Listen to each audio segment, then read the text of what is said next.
அது ஒரு முஸ்லீம் வீட்டு ஃபங்க்ஷன். ஃபுல்லாக கமகமன்னு அங்கே ஃபுல்லாக பயங்கர பிரியாணி. எல்லா டேபிள்லையும் உட்காந்து நான் உட்காந்துருந்த டேபிள்லையும் ஃபுல்லாக பிரியாணி வச்சுருக்கு அப்படின்னு சொல்லிவிட்டு நான் உட்காந்து சாப்பிட்டேன். அந்த ஃபோட்டோ வந்து பத்திரிகையில் இது நம்ம ஃபேஸ்புக்கில் ட்விட்டரில் வந்தோடனே அப்படியே பொங்கி எழுந்துட்டாங்க. இந்துக்கள் அப்படின்னு சொல்கிறவங்களும் நான் பிராமணன் அப்படின்னு அப்படியே மாறு தட்டிக்கிறவங்களும் பொங்கி எழுந்து, எப்படி நீ நியாயமா நீ அப்படி போய் சாப்பிட்லாமா, நீ இப்போ மனுஷ பிறவியா அதுவா இதுவா சில பேசுகிற வார்த்தைகள்லாம் பார்த்தா வந்து எனக்கு அவங்க பிறப்பினுடைய பேக்ரவுண்டே சந்தேகமாக இருக்குது. அவ்வளோ கேவலமான மொழியில் நான் ஒரு உயர்ந்த குலத்தை சேர்ந்தவங்கிற மாதிரி எழுதுறது ரொம்ப அசிங்கமாக இருக்கிறது. இப்படிப்பட்ட வெஜிடேரியன் சொல்கிறாங்களே, அவங்க வீட்டில் வந்து ஐயோ அது நான் அந்த நாட்டத்துலையே சாப்பிடுவேன் அந்த மாதிரி ஒரு வார்த்தை பேசுறது எவ்வளோ அயோக்கியத்தனம் தெரியுமா?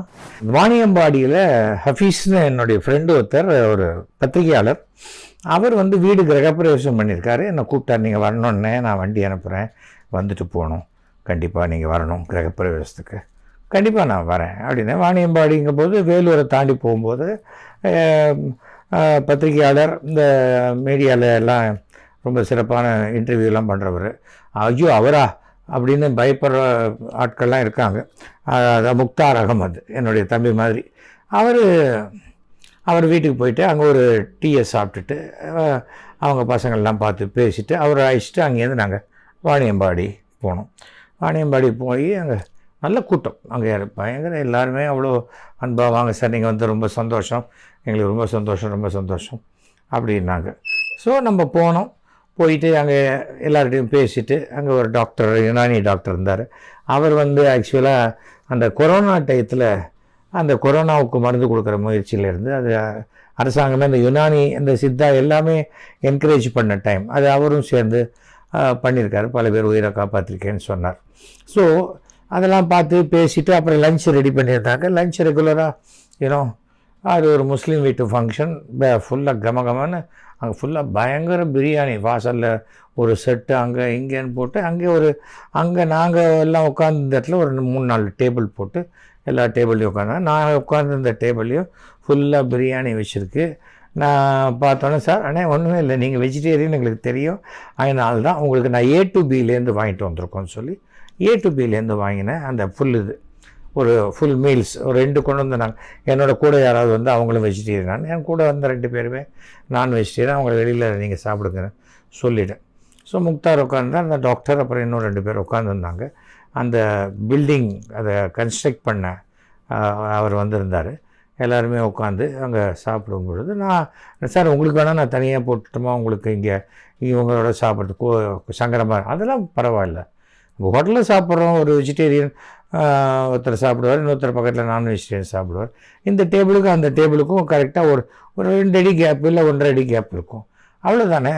அதில் ஒன்று, இந்த என் பிளேட்டுக்கும் உங்கள் பிளேட்டுக்கும் அதே 1.5 அடி தான் கேப் இருக்குது, ஒன்றும் பிரச்சனை இல்லை அப்படின்னு சொல்லிவிட்டு நான் உட்காந்து சாப்பிட்டேன். அந்த ஃபோட்டோ வந்து பத்திரிகையில் இது நம்ம ஃபேஸ்புக்கில் ட்விட்டரில் வந்தோடனே அப்படியே பொங்கி எழுந்துட்டாங்க. இந்துக்கள் அப்படின்னு சொல்கிறவங்களும் நான் பிராமணன் அப்படின்னு அப்படியே மாறு தட்டிக்கிறவங்களும் பொங்கி எழுந்து, எப்படி நீ நியாயமா நீ அப்படி போய் சாப்பிட்லாமா, நான் வெஜிடேரியன் டேபிளில் போய் சாப்பிட்லாமா, நான் வெஜிடேரியன் தானே சாப்பிட்டேன். நான் என் வாழ்க்கை முறையில் நான் ஒரு இந்துவாக இருக்கேன். வீட்டை விட்டு போகும்பொழுது வீட்டுக்கு வெளியில் நான் ஒரு இந்தியனாக இருக்கேன், வீட்டுக்குள்ளே நான் என்னுடைய ஒரு பிராமணனாக இருக்கேன். இதில் என்ன தப்பு இருக்குது? நீ இப்போ மனுஷ பிறவியா அதுவா இதுவா சில பேசுகிற வார்த்தைகள்லாம் பார்த்தா வந்து எனக்கு அவங்க பிறப்பினுடைய பேக்ரவுண்டே சந்தேகமாக இருக்குது. அவ்வளோ கேவலமான மொழியில் நான் ஒரு உயர்ந்த குலத்தை சேர்ந்தவங்கிற மாதிரி எழுதுறது ரொம்ப அசிங்கமாக இருக்கிறது. ஒரு வேளை கிணத்து தவளைகளாக இருந்துக்கலாம். இது ஒரு அக்ரஹாரத்தில் அது சரிப்படும். எப்போ நீங்கள் அக்ரஹாரத்தை விட்டுட்டு சிட்டிக்குள்ளே வந்துட்டீங்களோ, சிட்டியிலேருந்து தாண்டி வேறு ஸ்டேட்டு போயிட்டீங்களோ, வேறு நாட்டுக்கு போயிட்டீங்களோ, நான் அப்படியே தான் இருப்பேன்னா நீங்கள் திருப்பி அங்கேயே தான் இருக்கணும். தவிர அடுத்தவனை விமர்சனம் செய்வதற்கோ, அடுத்தவனை நான் என்றைக்காவது சொல்லிக்கிட்டேன்னா, நான் பிராமணர்களுடைய தலைவன், பிராமணர்களை நான் தான் வழி நடத்துகிறேன், நான் சொல்லலையே. நான் ஒரு பிராமணனாக, ஒரு இந்துவாக, இந்தியனாக சந்தோஷமாக இந்த சமுதாயத்தில் வாழ்ந்து கொண்டிருக்கிறேன், அவ்வளோதானே. அதில் என்ன இருக்குது? என்னுடைய ரூமில் பார்த்தீங்கன்னா எல்லாருடைய ஃபோட்டோவும் இருக்கும். அதில் என்ன தப்பு இருக்குது? நான் என்ன வெஜிடேரியன் சாப்பிட்றவங்களோட தான் பழகுவேன் நான் என்றைக்காவது சொல்லியிருக்கேனா? அது மாதிரி பேட்டி கொடுத்துருக்கேனா? இப்படிப்பட்ட வெஜிடேரியன் சொல்கிறாங்களே, அவங்க வீட்டில் வந்து ஐயோ அது நான் அந்த நாட்டத்துலையே சாப்பிடுவேன், அந்த மாதிரி ஒரு வார்த்தை பேசுறது எவ்வளோ அயோக்கியத்தனம் தெரியுமா? உங்களுக்கு பிடிக்கலன்னா நீங்கள் போங்க. அடுத்தவனை நீங்கள் ஏன் ப்ரெஷர் பண்ணுறீங்க? நீங்கள் இவ்வளோ ஆச்சாரம் பேசுகிற உங்கள் வீட்டு பசங்க என்ன பண்ணுறாங்கன்னு உங்களுக்கு தெரியுமா? தப்பாக சொல்லாதீங்க, அடுத்தவர்களை தப்பாக கடவுள் பார்த்துக்கிட்டே இருக்கார். ஏன்னா நம்ம சொல்கிறது எல்லாமே திருப்பி நாம் முழுங்கும்படியான ஒரு சூழ்நிலை வரும். பண்ணாதீங்க. நான் பதிலுக்கு பதில் சாபம் விடுறதோ பதிலுக்கு பதில் சண்டை நான் பிளாக் பண்ணிவிடுவேன் அவங்கள. அந்த மாதிரி நட்பு தேவையில்லை. என் வாழ்க்கையில் எனக்கு ஒரு 500 பேர் தெரிஞ்சால் போகிறோம், என் வாழ்க்கை சந்தோஷமாக இருக்கும். எனக்கு 1.5 லட்சம் ஃபாலோயரு, 1 லட்சம் ஃப்ரெண்ட்ஸு, 5 லட்சம் பேர் எனக்கு எதுக்கு? நான் இனிமேல் எந்த தேர்தலையும் நிற்க போகிறதில்ல. எந்த கட்சி சார்பாக போய் எனக்கு ஓட்டு போடுன்னு நான் கேட்டு அந்த இடத்துக்கு பதவிக்கு வர போகிறதில்ல. அப்புறம் எனக்கு எதுக்கு? நான் என் வாழ்க்கையை எனக்கு ட்ராமாவுக்கு வர ஆடியன்ஸ், என் ட்ராமாவுக்கு என்ன வெறும் ஐயர்கள் மட்டும்தான் வராங்களா? பாக்கி சமூகம் வரது இல்லையா? என்னுடைய படத்தை வெறும் ஐயர்கள் மட்டும்தான் பார்த்தாங்களா? பாக்கி யாருமே பார்க்கலையா?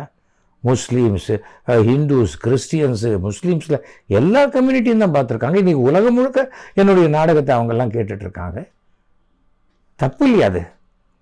நீங்கள் ஏன் என்ன வந்து உங்களுடைய இதுக்குள்ளே இருக்கிறீங்க? உங்கள் ஆசா பாசத்துக்குள்ளேயும் உங்களுடைய வாழ்க்கை முறைக்குள்ளேயும் என்ன ஏன் இருக்கிறீங்க? ஒரு கோயில் குருக்களுடைய வாழ்க்கையை என்னால் வாழ முடியாது. அதனால்தான் அவர் கோயிலில் கர்ப்பகிரகத்துக்குள்ளே போகிற குருக்களாக இருக்கிறார். நான் இங்கே இருக்கேன். என்னையே இழுக்கிறீங்க இப்படி? நான் இப்படி தான் இருக்கணும், அப்படி தான் இருக்கணும், அசிங்கமாக பேசுறது. நீங்கள் அசிங்கமாக பேசுறது உங்கள் பேரில் தான் பதிவு வருது.